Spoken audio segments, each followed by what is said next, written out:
أعوذ بالله من الشيطان الرجيم. بسم الله الرحمن الرحيم. قال الملأ الذين استكبروا من قومه لنخرجنك يا شعيب والذين آمنوا معك من قريتنا أو لتعودن في ملتنا. قال أولو كنا كارهين قد افترينا على الله كذبا إن عدنا في ملتكم بعد إذ نجانا الله منها وما يكون لنا أن نعود فيها إلا أن يشاء الله ربنا وسع ربنا كل شيء علما على الله توكلنا ربنا افتح بيننا وبين قومنا بالحق وأنت خير الفاتحين. وقال الملأ الذين كفروا من قومه لئن اتبعتم شعيبا إنكم إذا لخاسرون فأخذتهم الرجفة فأصبحوا في دارهم جاثمين. الذين كذبوا شعيبا كأن لم يغنوا فيها الذين كذبوا شعيبا كانوا هم الخاسرين. فتولى عنهم وقال يا قوم لقد أبلغتكم رسالات ربي ونصحت لكم فكيف آسى على قوم كافرين.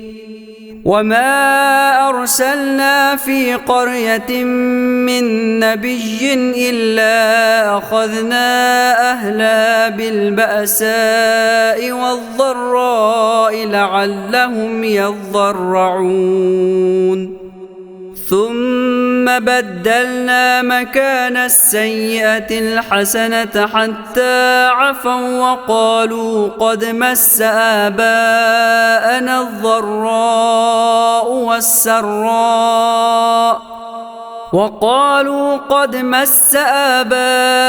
الضراء والسراء فأخذناهم بغتة وهم لا يشعرون.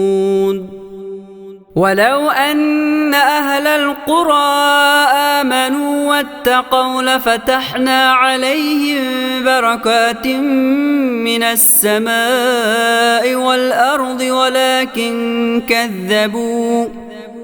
ولكن كذبوا فأخذناهم بما كانوا يكسبون. أفأمن أهل القرى أن يأتيهم بأسنا بياتا وهم نائمون أوأمن أهل القرى أن يأتيهم بأسنا ضحى وهم يلعبون أفأمنوا مكر الله فلا يأمن مكر الله إلا القوم الخاسرون. أولم يهد للذين يرثون الأرض من بعد أهلها أن لو نشاء أصبناهم بذنوبهم ونتبع على قلوبهم فهم لا يسمعون. تلك القرى نقص عليك من أنبائها ولقد جاءتهم رسلهم بالبينات فما كانوا ليؤمنوا بما كذبوا من قبل كذلك يتبع الله على قلوب الكافرين. وما وجدنا لأكثرهم من عهد وإن وجدنا أكثرهم لفاسقين ثم بعثنا من بعدهم موسى بآياتنا إلى فرعون وملئه فظلموا بها فانظر كيف كان عاقبة المفسدين. وقال موسى يا فرعون إني رسول من رب العالمين حقيق على ألا أقول على الله إلا الحق قد جئتكم ببينة من ربكم فأرسل معي بني إسرائيل. قال إن كنت جئت بآية فأت بها إن كنت من الصادقين. فألقى عصاه فإذا هي ثعبان مبين ونزع يده فإذا هي بيضاء للناظرين. قال الملأ من قوم فرعون إن هذا لساحر عليم يريد أن يخرجكم من أرضكم فماذا تأمرون؟ قالوا أرجه وأخاه وأرسل في المدائن حاشرين يأتوك بكل ساحر عليم. وجاء السحرة فرعون قالوا إن لنا لأجرا إن كنا نحن الغالبين. قال نعم وإنكم لمن المقربين. قالوا يا موسى إما أن تلقي وإما أن نكون نحن الملقين. قال ألقوا فلما ألقوا سحروا أعين الناس واسترهبوهم وجاءوا بسحر عظيم. وأوحينا إلى موسى أن ألق عصاك فإذا هي تلقف ما يأفكون فوقع الحق وبطل ما كانوا يعملون. فغلبوا هنالك وانقلبوا صاغرين وألقي السحرة ساجدين. قالوا آمنا برب العالمين رب موسى وهارون. قال فرعون آمنتم به قبل أن آذن لكم إن هذا لمكر مكرتموه في المدينة لتخرجوا منها أهلها فسوف تعلمون. لأقطعن أيديكم وأرجلكم من خلاف ثم لأصلبنكم أجمعين. قالوا إنا إلى ربنا منقلبون وما تنقم منا إلا أن آمنا بآيات ربنا لما جاءتنا ربنا أفرغ علينا صبرا وتوفنا مسلمين. وقال الملأ من قوم فرعون أتذر موسى وقومه ليفسدوا في الأرض ويذرك وآلهتك قال سنقتل أبناءهم ونستحيي نساءهم وإنا فوقهم قاهرون.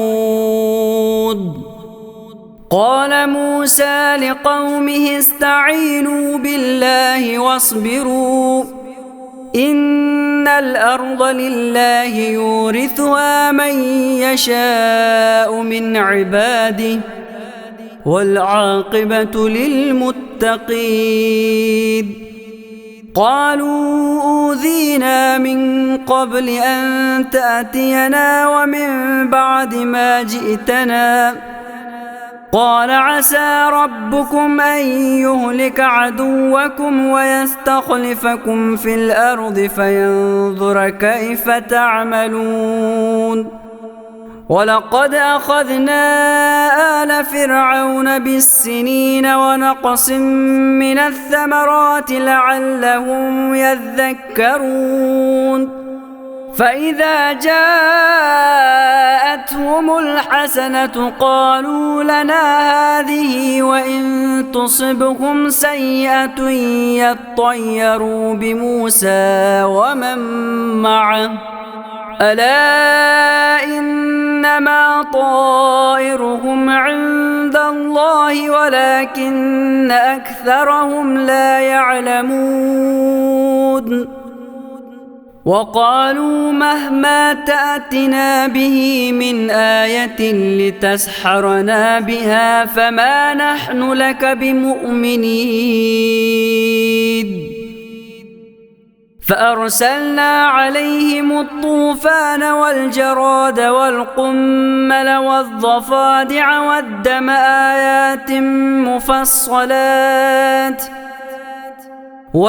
آيات مفصلات فاستكبروا وكانوا قوما مجرمين.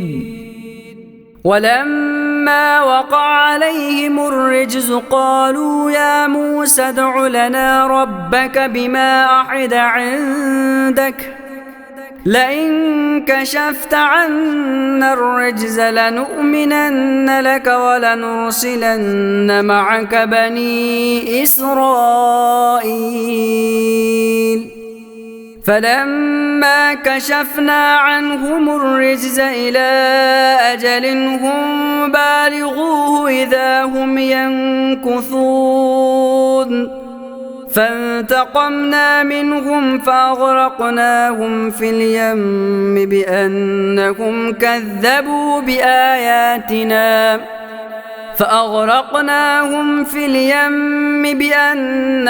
كذبوا بآياتنا وكانوا عنها غافلين.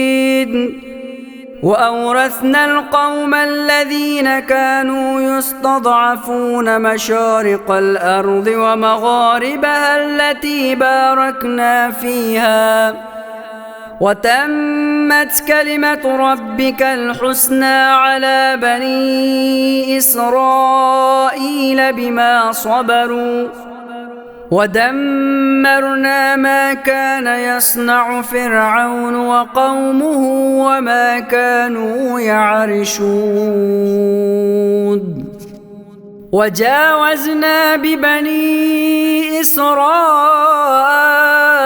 البحر فأتوا على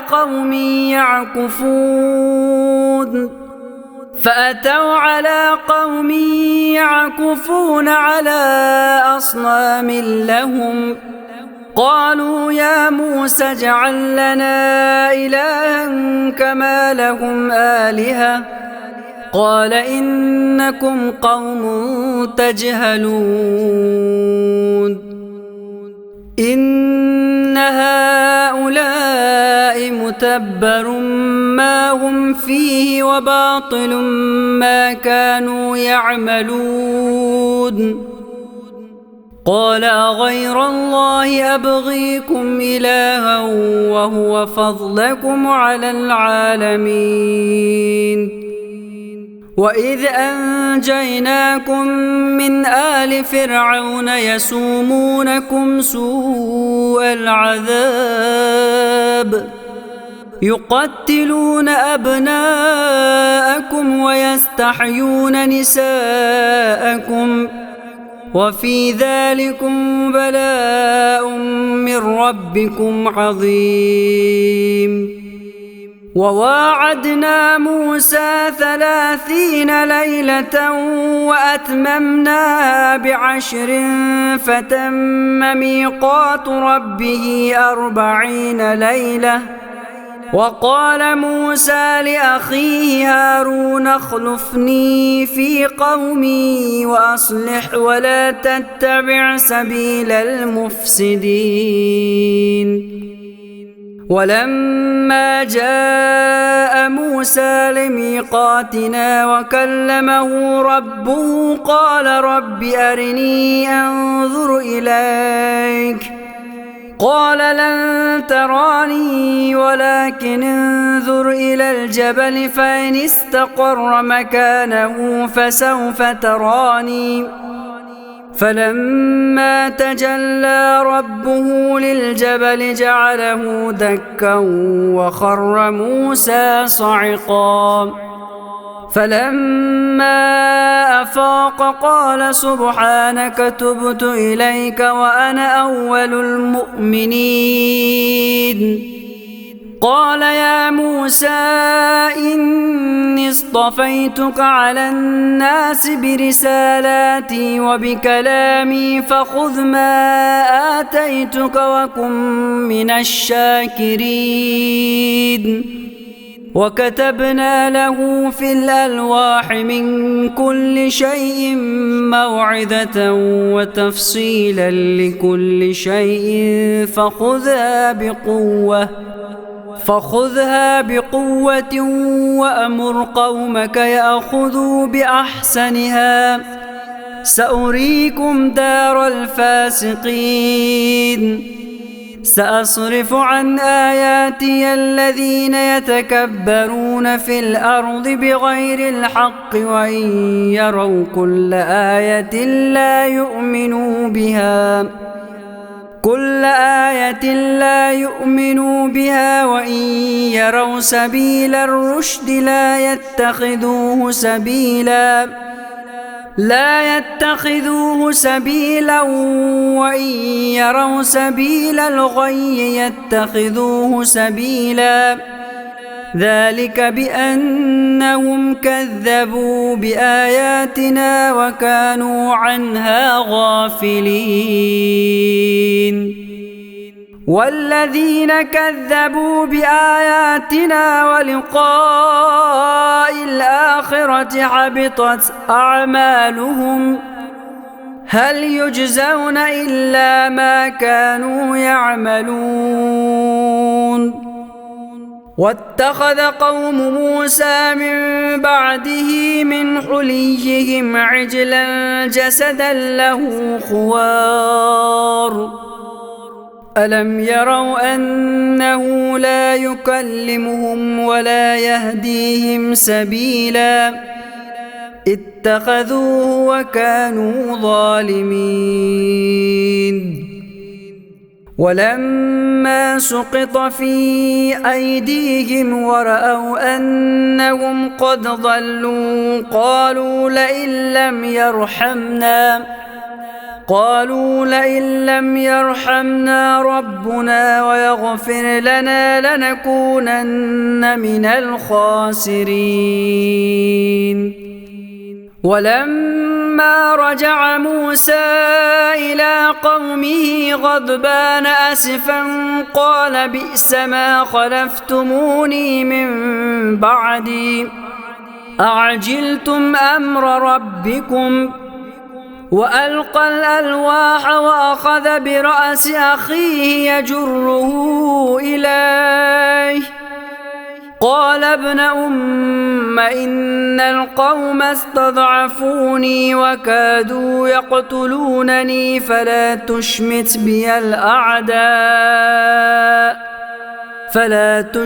بي الأعداء ولا تجعلني مع القوم الظالمين. قال رب اغفر لي ولأخي وأدخلنا في رحمتك وأنت أرحم الراحمين. إن إن الذين اتخذوا العجل سينالهم غضب من ربهم وذلة في الحياة الدنيا وكذلك نجزي المفترين. والذين عملوا السيئات ثم تابوا من بعدها وآمنوا إن ربك من بعدها لغفور رحيم. ولما سكت عن موسى الغضب أخذ الألواح وفي نسختها هدى ورحمة للذين هم لربهم يرهبون. واختار موسى قومه 70 رجلا لميقاتنا فلما أخذتهم الرجفة قال رب لو شئت أهلكتهم من قبل وإياك أتهلكنا بما فعل السفهاء منا إن هي إلا فتنتك تضل بها من تشاء وتهدي من تشاء أنت ولينا فاغفر لنا وارحمنا وأنت خير الغافرين. واكتب لنا في هذه الدنيا حسنة وفي الآخرة إنا هدنا إليك. قال عذابي أصيب به من أشاء ورحمتي وسعت كل شيء فسأكتبها للذين يتقون ويؤتون الزكاة والذين هم بآياتنا يؤمنون. الذين يتبعون الرسول النبي الأمي الذي يجدونه مكتوبا عندهم في التوراة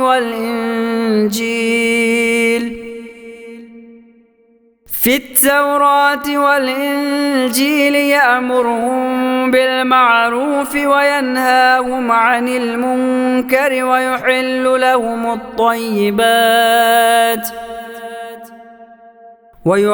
لهم الطيبات ويحرم عليهم الخبائث ويضع عنهم إصرهم والأغلال التي كانت عليهم.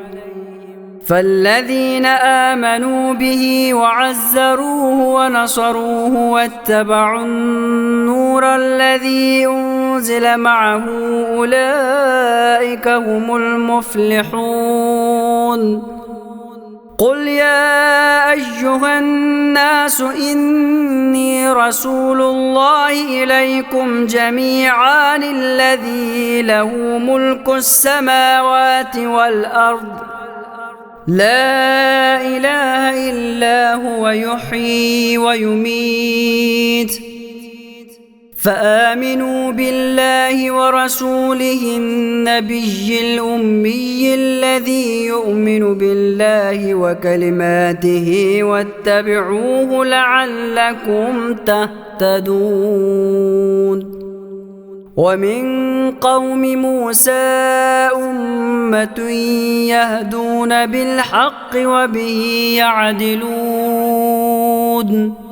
وقطعناهم 12 أسباطا أمما وأوحينا إلى موسى إذ استسقاه قومه أن اضرب بعصاك الحجر فانبجست منه 12 عينا قد علم كل أناس مشربهم وظللنا عليهم الغمام وأنزلنا عليهم المن والسلوى كلوا من طيبات ما رزقناكم وما ظلمونا ولكن كانوا أنفسهم يظلمون. وإذ قيل لهم اسكنوا هذه القرية وكلوا منها حيث شئتم وقولوا حطة وادخلوا الباب سجدا نغفر لكم خطيئاتكم سنزيد المحسنين. فبدل الذين ظلموا منهم قولا غير الذي قيل لهم فأرسلنا عليهم رجزا من السماء بما كانوا يظلمون. واسألهم عن القرية التي كانت حاضرة البحر إذ يعدون في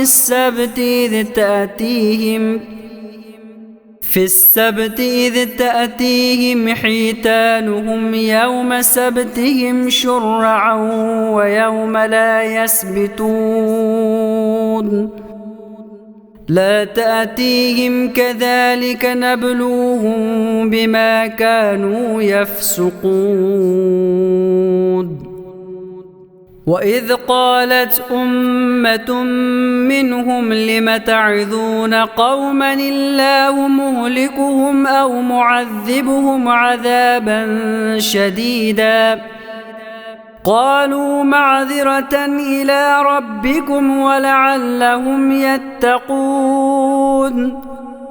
فلما نسوا ما ذكروا به أنجينا الذين ينهون عن السوء وأخذنا الذين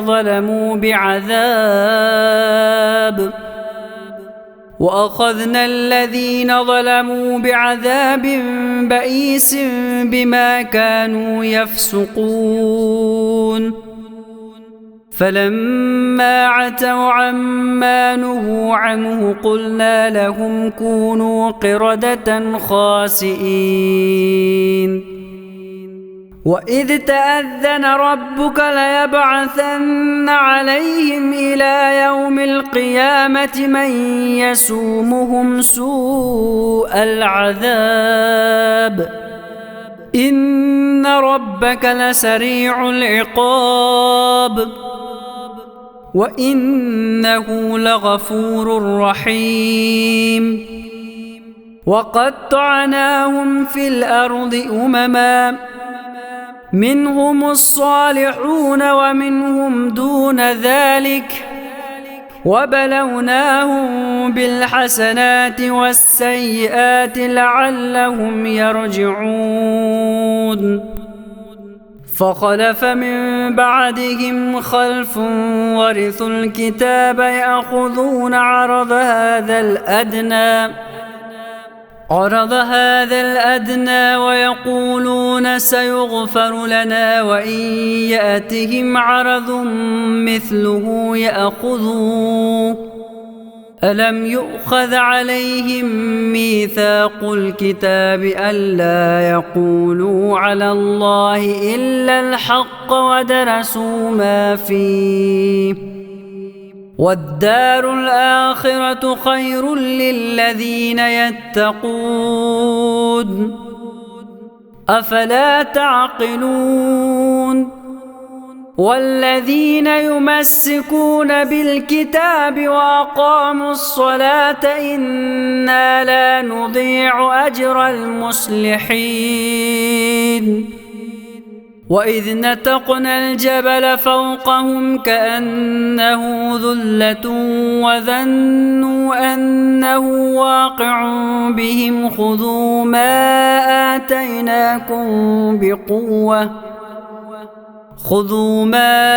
آتيناكم بقوة واذكروا ما فيه لعلكم تتقون. وإذ أخذ ربك من بني آدم من ظهورهم ذريتهم وأشهدهم على أنفسهم وأشهدهم على أنفسهم ألست بربكم قالوا بلى شهدنا أن تقولوا يوم القيامة إنا كنا عن هذا غافلين أو تقولوا إنما أشرك آباؤنا من قبل وكنا ذرية من بعدهم أفتهلكنا بما فعل المبطلون وكذلك نفصل الآيات ولعلهم يرجعون واتل عليهم نبأ الذي آتيناه آياتنا فانسلخ منها فأتبعه الشيطان فكان من الغاوين ولو شئنا لرفعناه بها ولكنه أخلد إلى الأرض واتبع هواه فمثله كمثل الكلب إن تحمل عليه يلهث أو تتركه يلهث ذلك مثل القوم الذين كذبوا بآياتنا فقصص القصص لعلهم يتفكرون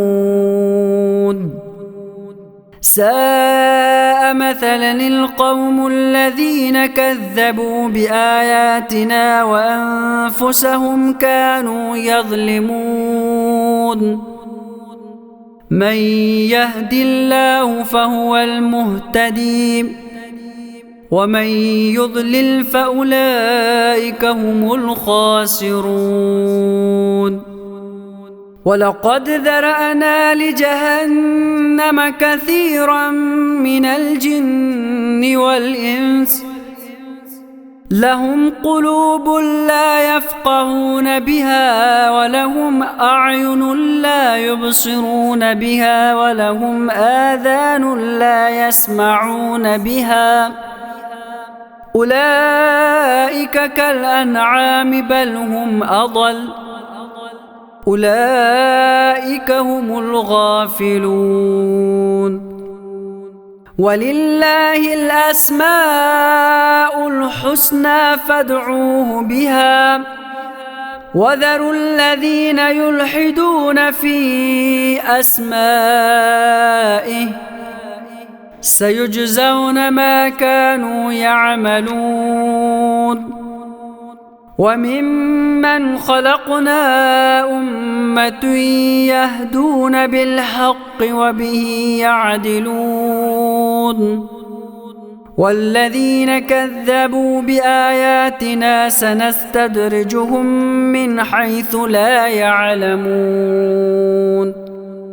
وأملي لهم إن كيدي متين أولم يتفكروا ما بصاحبهم من جنة إن هو إلا نذير مبين أولم ينظروا في ملكوت السماوات والأرض وما خلق الله من شيء وأن عسى أن يكون قد اقترب أجلهم فبأي حديث بعده يؤمنون من يضلل الله فلا هادي له ويذرهم في طغيانهم يعمهون يسألونك عن الساعة أيان مرساها قل إنما علمها عند ربي لا يجليها لوقتها إلا هو ثقلت في السماوات والأرض لا تأتيكم إلا بغتة يسألونك كأنك حفي عنها قل إنما علمها عند الله قل إن إنما علمها عند الله ولكن أكثر الناس لا يعلمون قل لا أملك لنفسي نفعا ولا ضرا إلا ما شاء الله ولو كنت أعلم الغيب لاستكثرت من الخير وما مسني السوء إن أنا إلا نذير وبشير لقوم يؤمنون هو الذي خلقكم من نفس واحدة وجعل منها زوجها ليسكن إليها فلما تغشاها حملت حملا خفيفا فمرت به فلما أثقلت دعوا الله ربهما لئن آتيتنا صالحا لنكونن من الشاكرين فلما آتاهما صالحا جعلا له شركاء فيما آتاهما فتعالى الله عما يشركون أيشركون ما لا يخلق شيئا وهم يخلقون ولا يستطيعون لهم نصرا ولا أنفسهم ينصرون وإن تدعوهم إلى الهدى لا يتبعوكم سواء عليكم أدعوتموهم أم أنتم صامتون إن الذين تدعون من دون الله عباد أمثالكم فادعوهم فليستجيبوا لكم إن كنتم صادقين ألهم أرجل يمشون بها أم لهم أيدي يبطشون بها أم لهم أعين يبصرون بها أم لهم آذان يسمعون بها قل ادعوا شركاءكم ثم كيدون فلا تنظرون إن وليي الله الذي نزل الكتاب وهو يتولى الصالحين والذين تدعون من دونه لا يستطيعون نصركم ولا أنفسهم ينصرون وإن تدعوهم إلى الهدى لا يسمعون وتراهم ينظرون إليك وهم لا يبصرون خذ العفو وأمر بالعرف وأعرض عن الجاهلين وإما ينزغنك من الشيطان نزغ فاستعذ بالله إنه سميع عليم إن الذين اتقوا إذا مسهم طائف من الشيطان تذكروا فإذا هم مبصرون وإخوانهم يمدونهم في الغي ثم لا يقصرون وإذا لم تأتهم بآية قالوا لولا اجتبيتها قل إنما أتبع ما يوحى إلي من ربي هذا بصائر من ربكم وهدى ورحمة لقوم يؤمنون وإذا قرئ القرآن فاستمعوا له وأنصتوا لعلكم ترحمون واذكر ربك في نفسك تضرعا وخيفة ودون الجهر من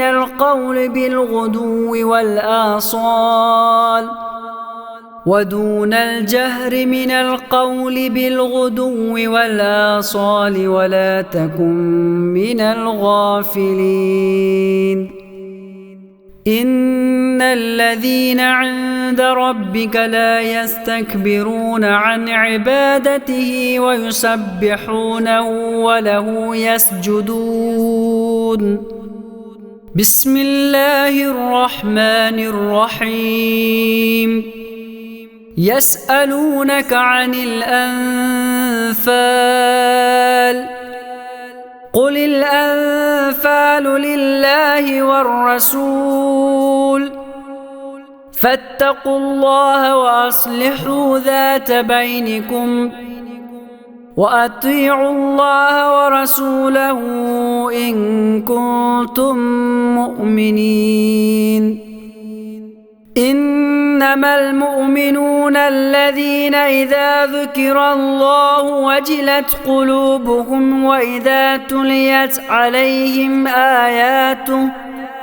وإذا تليت عليهم آياته زادتهم إيمانا وعلى ربهم يتوكلون الذين يقيمون الصلاة ومما رزقناهم ينفقون أولئك هم المؤمنون حقا لهم درجات عند ربهم ومغفرة ورزق كريم كما أخرجك ربك من بيتك بالحق وإن فريقا من المؤمنين لكارهون يجادلونك في الحق بعدما تبين كأنما يساقون إلى الموت وهم ينظرون وإذ يعدكم الله إحدى الطائفتين أنها لكم وتودون أن غير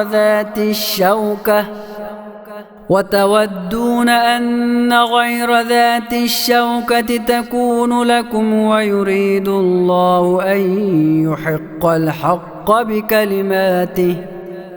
ويريد الله أن يحق الحق بكلماته ويقطع دابر الكافرين ليحق الحق ويبطل الباطل ولو كره المجرمون إذ تستغيثون ربكم فاستجاب لكم أني ممدكم ب1000 من الملائكة مردفين وما جعله الله إلا بشرى ولتطمئن به قلوبكم وما النصر إلا من عند الله إن الله عزيز حكيم إذ يغشيكم النعاس أمنة منه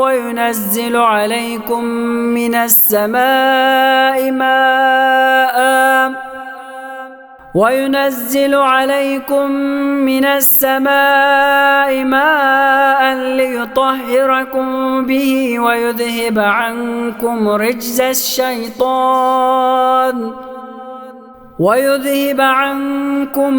الشيطان وليربط على قلوبكم ويثبت به الأقدام إذ يوحي ربك إلى الملائكة أني معكم فثبتوا الذين آمنوا سألقي في قلوب الذين كفروا الرعب فاضربوا فوق الأعناق واضربوا منهم كل بنان ذلك بأنهم شاقوا الله ورسوله ومن يشاقق الله ورسوله فإن الله شديد العقاب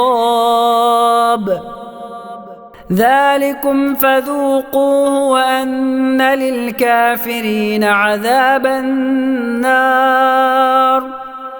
يا أيها الذين آمنوا إذا لقيتم الذين كفروا زحفا فلا تولوهم الأدبار ومن يولهم يومئذ دبره إلا متحرفا لقتال أو متحيزا إلى فئة فقد باء بغضب من الله ومأواه جهنم وبئس المصير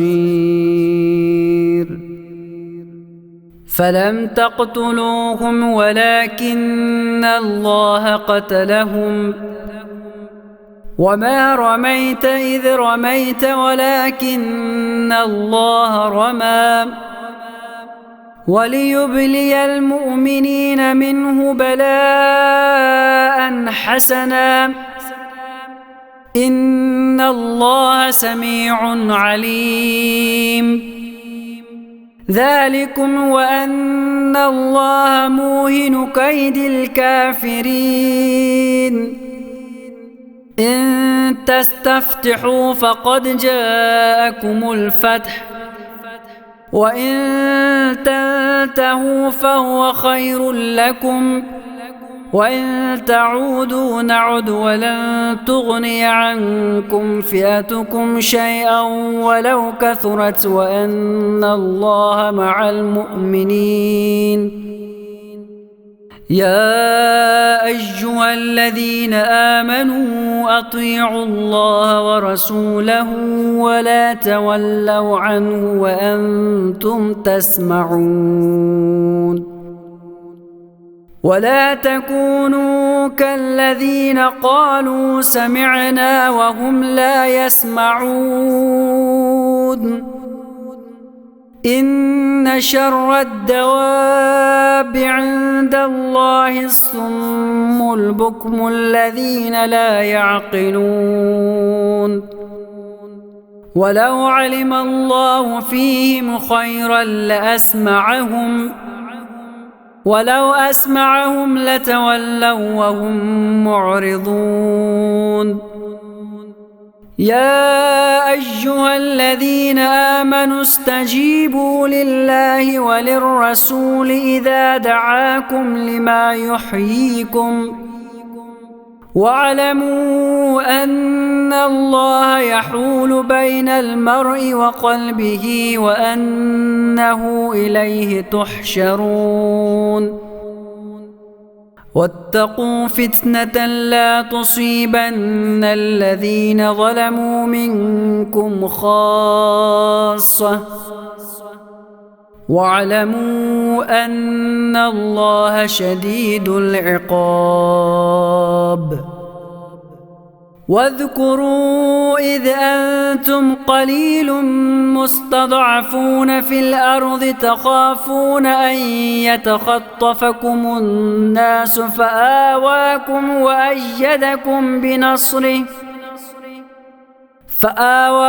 وأيدكم بنصره ورزقكم من الطيبات لعلكم تشكرون يا أيها الذين آمنوا لا تخونوا الله والرسول وتخونوا أماناتكم وأنتم تعلمون واعلموا أنما أموالكم وأولادكم فتنة وأن الله عنده أجر عظيم يا أيها الذين آمنوا إن تتقوا الله يجعل لكم فرقانا ويكفر عنكم سيئاتكم ويغفر لكم، والله ذو الفضل العظيم. وإذ يمكر بك الذين كفروا ليثبتوك أو يقتلوك أو يخرجوك ويمكرون ويمكر الله، والله خير الماكرين. وإذا تتلى عليهم آياتنا قالوا قد سمعنا لو نشاء لقلنا مثل هذا إن هذا إلا أساطير الأولين. وإذ قالوا اللهم إن كان هذا هو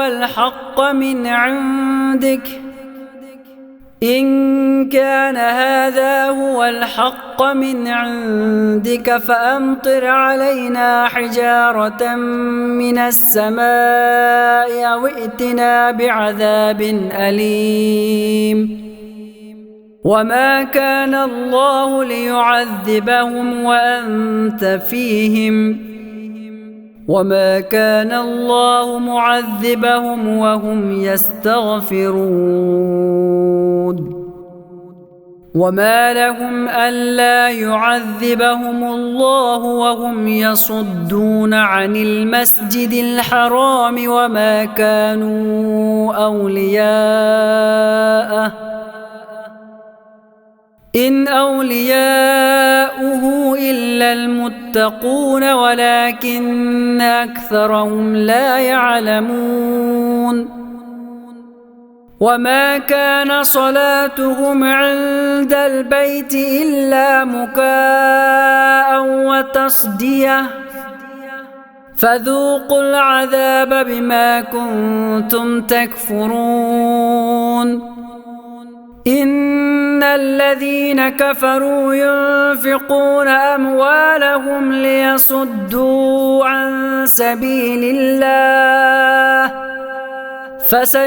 فسينفقونها ثم تكون عليهم حسرة ثم يغلبون، والذين كفروا إلى جهنم يحشرون. ليميز الله الخبيث من الطيب ويجعل الخبيث بعضه على بعض فيركمه جميعا فيجعله في جهنم، أولئك هم الخاسرون. قل للذين كفروا إن ينتهوا يغفر لهم ما قد سلف وإن يعودوا فقد مضت سنة الأولين. وقاتلوهم حتى لا تكون فتنة ويكون الدين كله لله، فإن انتهوا فإن الله بما يعملون بصير، وإن تولوا فاعلموا أن الله مولاكم، نعم المولى ونعم النصير.